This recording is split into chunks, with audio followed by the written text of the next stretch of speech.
Mereka ada dua tempat ibadah ya. Ini ya, dua tempat ibadah. Itu saja rekan-rekan ya. Pak, ada barang bukti dokumen Pak, tempat ibadah itu di dalam. Nanti secara spesifik nanti di Mabes Polri ya. Inisial Pak, 3 orang Pak. Saya rasa yang bisa saya sampaikan ini dulu ya rekan-rekan ya. Pak, jadi yang tersangka hanya 1 itu atau 3 itu? Sesuai dengan yang disampaikan Pak Karopenmas itu masih 1 orang ya. 1 orang ya, tapi yang diamankan 3 orang.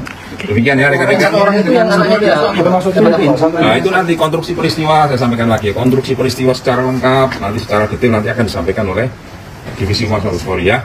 Rekan-rekan ya. Cukup ya. Terima kasih. Bismillahirrahmanirrahim. Assalamualaikum warahmatullahi wabarakatuh. Salam sejahtera bagi kita sekalian. Shalom. Om Swastiastu, Namo Buddhaya, salam kebajikan. Teman-teman media yang saya hormati dan tentu berbahagia, pada hari ini perlu kami sampaikan bahwa tepatnya hari ini pada hari Jumat pada tanggal 2 Agustus 2024 kami akan menyampaikan terkait pengungkapan kasus yaitu tindak pidana terorisme, adanya rencana aksi bom bunuh diri yang rekan-rekan sudah banyak menanyakan dan diketahui sekira kemarin pada tanggal 31 Juli 2024 yaitu di daerah Jawa Timur, Malang. Maka dalam hal ini perlu kami sampaikan. Salam saudara-saudara, berjumpa kembali bersama dengan saya di channel ini. Apa kabar kita semua? Kiranya kabar kita selalu baik-baik saja. Amin. Bercerita tentang pembubaran ibadah, saudara, mulai dari zaman ke zaman hingga pada hari ini, kejadiannya tidak pernah berhenti. Kenapa, saudara? Karena yang ditangkap hanyalah mereka yang menjadi pengikut.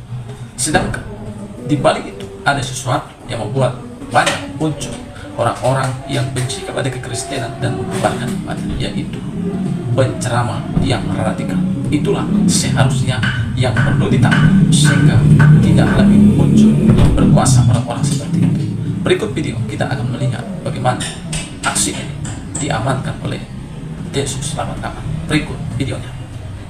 Dalam pemahaman yang eksklusif, maka dia akan mudah terpapar oleh ajaran-ajaran garis keras atau kelompok kanan jauh. Atas dugaan ini, Densus 88 harus semakin waspada agar tak ada paparan ajaran-ajaran melenceng yang menyebar di masyarakat.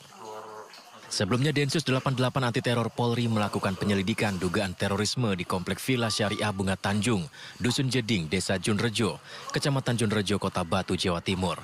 Total ada 3 orang terduga teroris yang diamankan. Petugas gabungan melakukan sterilisasi di lokasi penangkapan. Pada siang ini kami akan menyampaikan beberapa informasi terkait dengan proses penyelidikan dugaan tindak pidana teroris yang dilakukan tim gabungan baik itu dari Densus 88 maupun Polda Jawa Timur. Yang pertama kami sampaikan bahwa tim Jibon ini sudah melakukan sterilisasi ya sejak kemarin malamnya. Sejak kemarin sekitar pukul 20.00 itu sudah melakukan sterilisasi terkait dengan TKP rumah ini ya. Kemudian yang kedua juga tadi pagi sekitar pukul 07.00 ya, tim Lapor juga sudah bekerja melakukan pencarian dan pengumpulan barang bukti sesuai dengan SOP. Ya, kemudian yang ketiga, tim Inavis dan penyidik melakukan inventarisasi barang bukti yang ada di TKP. Kemudian juga mengumpulkan beberapa barang bukti yang ada. Termasuk yang keempat ini pengambilan sidik jari maupun DNA untuk proses penyidikan lebih lanjut. Kemudian juga kami sampaikan di sini yang beberapa temuan yang bisa kami sampaikan ya, karena tidak bisa kami sampaikan semuanya ya di sini ya. Tolong dimengerti. Yang pertama yaitu ada bahan kimia untuk membuat handak gitu. Kemudian di TKP juga ditemukan yang kedua peralatan pembuatan handak ini ada di situ ya. Kemudian yang ketiga yang ditemukan di TKP itu casing bom. Ini ya, mungkin beberapa temuan-temuan dan beberapa kegiatan di TKP yang bisa kami sampaikan kepada rekan-rekan media semuanya. Untuk hal yang lain, ya kan, hal yang lain, insya Allah nanti kalau memang proses pemeriksaan sudah selesai, akan diinformasikan lebih lanjut oleh Kepala Divisi Humas maupun Karopenmas nanti. Demikian ya rekan-rekan ya, yang bisa saya sampaikan. Nah itu nanti itu kan proses ya, itu proses penyelidikan nanti secara lengkap akan disampaikan oleh Divisi Humas Mabes Polri. Terkait rencana mereka akan melakukan bom di 2 tempat ibadah apa lagi sebenarnya? Ya, tadi kan sudah disampaikan secara tertulis sama Pak Karopenmas, mungkin rekan-rekan juga sudah membaca di beberapa media. Memang TO mereka ada 2 tempat ibadah ya. Ini ya, 2 tempat ibadah. Itu saja rekan-rekan ya. Pak, ada barang bukti dokumen Pak, tempat ibadah itu di dalam. Nanti secara spesifik nanti di Mabes Polri ya. Inisial Pak, 3 orang Pak. Saya rasa yang bisa saya sampaikan ini dulu ya rekan-rekan ya. Pak, tadi yang tersangka hanya satu itu atau tiga itu? Sesuai dengan yang disampaikan Pak Karopen Mas, itu masih satu orang ya, tapi yang diamankan 3 orang. Demikian ya rekan-rekan. Nah itu nanti konstruksi peristiwa saya sampaikan lagi, konstruksi peristiwa secara lengkap, nanti secara detail nanti akan disampaikan oleh Divisi Humas Mabes Polri ya, rekan-rekan ya. Cukup ya. Terima kasih. Bismillahirrahmanirrahim. Assalamualaikum warahmatullahi wabarakatuh. Salam sejahtera bagi kita sekalian. Shalom. Om Swastiastu, Namo Buddhaya, salam kebajikan. Teman-teman media yang saya hormati dan tentu berbahagia, pada hari ini perlu kami sampaikan bahwasanya tepatnya hari ini pada hari Jumat pada tanggal 2 Agustus 2024 kami akan menyampaikan terkait pengungkapan kasus yaitu tindak pidana terorisme, adanya rencana aksi bom bunuh diri yang rekan-rekan sudah banyak menanyakan dan diketahui sekira kemarin pada tanggal 31 Juli 2024 yaitu di daerah Jawa Timur, Malang. Maka dalam hal ini perlu kami sampaikan, saya bersama Kabak Renmin Densus 88 Anti Teror Polri akan menyampaikan terkait dengan pengungkapan yang dilakukan oleh Densus 88. Maka dari itu, mari kita sama-sama dengarkan dan saat ini akan dijelaskan. Silakan kepada Kabak Renmin Densus 88. Terima kasih Pak Karopen Mas. Rekan-rekan media, di sini kami akan menjelaskan tentang penangkapan atau penanganan kasus tindak pidana terorisme yang melibatkan 1 orang tersangka atas nama atau inisial HOK. HOK ditangkap pada hari Rabu 31 Juli 2024 pada pukul 19.15 WIB malam hari di daerah Batu, Malang, Jawa Timur. Yang bersangkutan pada saat tersebut berada di dalam sebuah kendaraan yang saat akan bersiap-siap untuk membuang beberapa barang bukti, bahan kimia yang akan digunakan sebagai bahan peledak. Sebagai informasi bahwa penyelidikan atau pengumpulan informasi yang telah dilakukan oleh Densus 88 mendapatkan bahwa HOK merupakan seorang simpatisan Daulah Islamiyah, dalam hal ini ISIS, yang bersangkutan sudah berbaiat. Baiat dilakukan secara online oleh yang bersangkutan menggunakan salah satu aplikasi media sosial, berbaiat kepada Amir Daulah Islamiyah ISIS. Yang bersangkutan merencanakan, tersangka ini merencanakan untuk melakukan bom bunuh diri di daerah Batu, Malang, Jawa Timur. Setelah dilakukan penangkapan, kemudian dilanjutkan dengan kegiatan penggeledahan, kemudian kita menemukan dari tempat penyimpanan beberapa cairan kimia yang memang selama ini digunakan oleh dalam beberapa kasus sebelumnya sebagai bahan untuk membuat bom atau bahan peledak. Ada beberapa sejumlah ya atau banyak bahannya yang sudah disiapkan oleh yang bersangkutan dan yang bersangkutan mempelajari cara untuk membuat atau merakit bom ini melalui internet. Ada website tertentu yang diakses yang bersangkutan dan juga melalui media sosial. Dalam penggeledahan juga ditemukan beberapa toples berisi gotri ya, yang biasa ini sebagai enhancement atau untuk menambah daya rusak dari bom yang dibuat tersebut. HOK masih berusia 19 tahun. Tersangka tersebut ya mendapatkan atau memiliki giroh ya, mendapatkan apa istilah itu, giroh itu kira-kira semangat untuk melakukan serangan seperti ini itu secara sendiri ya. Dia mengakses berbagai situs yang berisi anjuran-anjuran atau propaganda-propaganda Daulah Islamiyah. Kemudian yang bersangkutan juga mendapatkan informasi-informasi dari media sosial sehingga muncul perasaan ingin melakukan bom bunuh diri tersebut.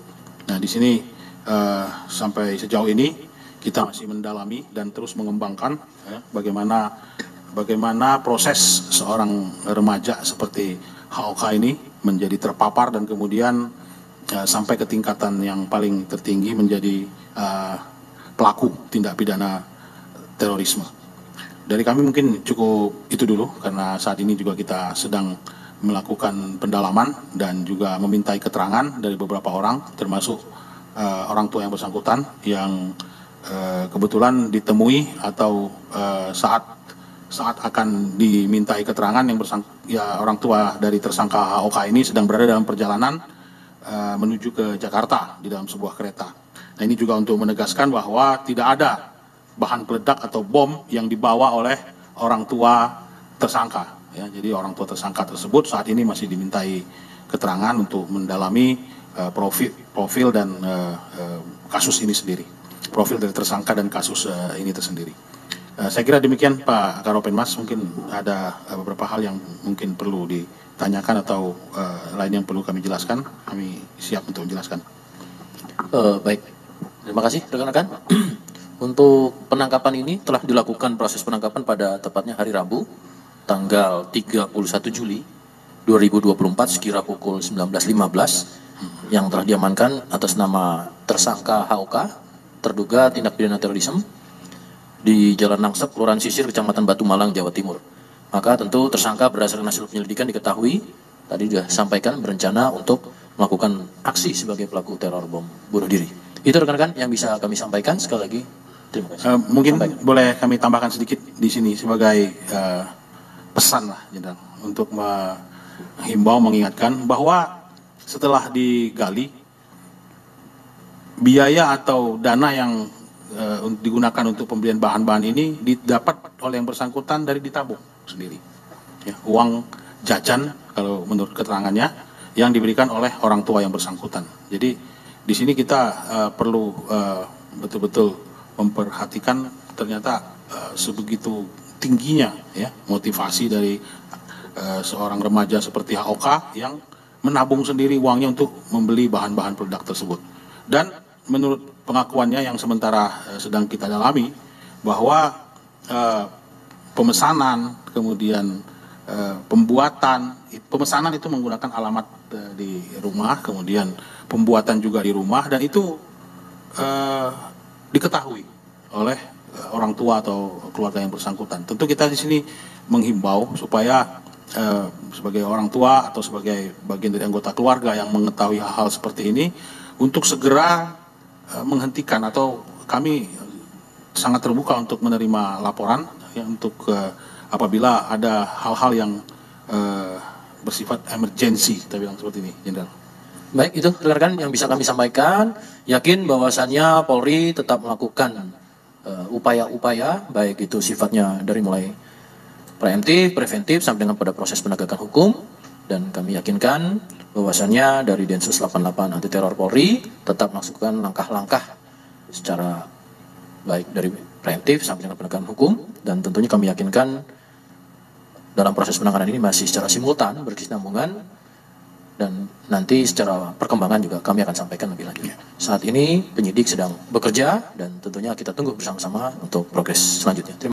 Nah, saudara, itulah dia video cuplikan yang baru saja kita simak video tadi.